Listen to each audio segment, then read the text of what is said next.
John 21. Afterward, Jesus appeared again to his disciples by the Sea of Galilee. It happened this way.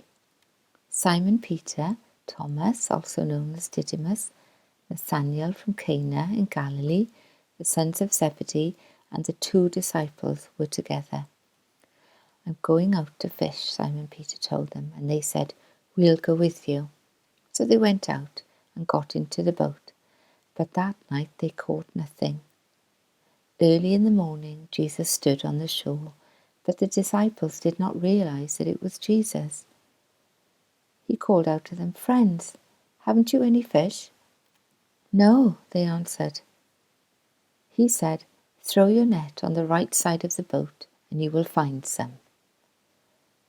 When they did, they were unable to haul the net in because of the large number of fish. Then the disciple whom Jesus loved said to Peter, "It is the Lord." As soon as Simon Peter heard him say, "It is the Lord," he wrapped his outer garment around him, for he had taken it off, and jumped into the water. The other disciples followed in the boat, towing the net full of fish, for they were not far from the shore, about 100 yards. When they landed, they saw a fire of burning coals there with fish on it and some bread. Jesus said to them, "Bring some of the fish you have just caught." So Simon Peter climbed back into the boat and dragged the net ashore. It was full of large fish, 153, but even with so many, the net was not torn. Jesus said to them, "Come and have breakfast." None of the disciples dared ask him, "Who are you?"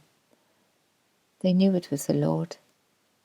Jesus came, took the bread and gave it to them, and did the same with the fish. This was now the 3rd time Jesus appeared to his disciples after he was raised from the dead. When they had finished eating, Jesus said to Simon Peter, "Simon, son of John, do you love me more than these?" "Yes, Lord," he said, "you know that I love you." Jesus said, "Feed my lambs." Again, Jesus said, "Simon, son of John, do you love me?" He answered, "Yes, Lord, you know that I love you." Jesus said, "Take care of my sheep." The 3rd time he said to him, "Simon, son of John, do you love me?" Peter was hurt because Jesus asked him the 3rd time, "Do you love me?" He said, "Lord, you know all things, you know that I love you." Jesus said, "Feed my sheep. Very truly I tell you, when you were younger, you dressed yourself and went where you wanted.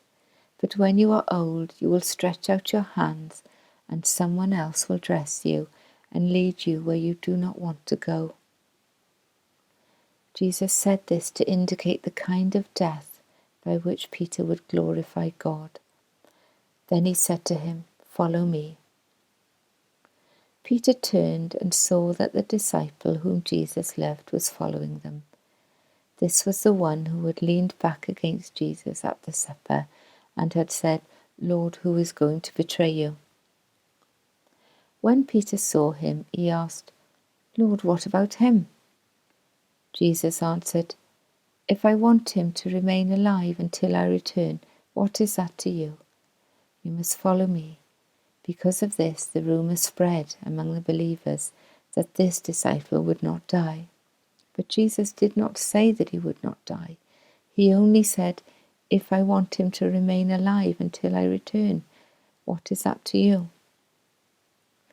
This is the disciple who testifies to these things and who wrote them down. We know that his testimony is true. Jesus did many other things as well. If every one of them were written down, I suppose that even the whole world would not have room for the books that would be written.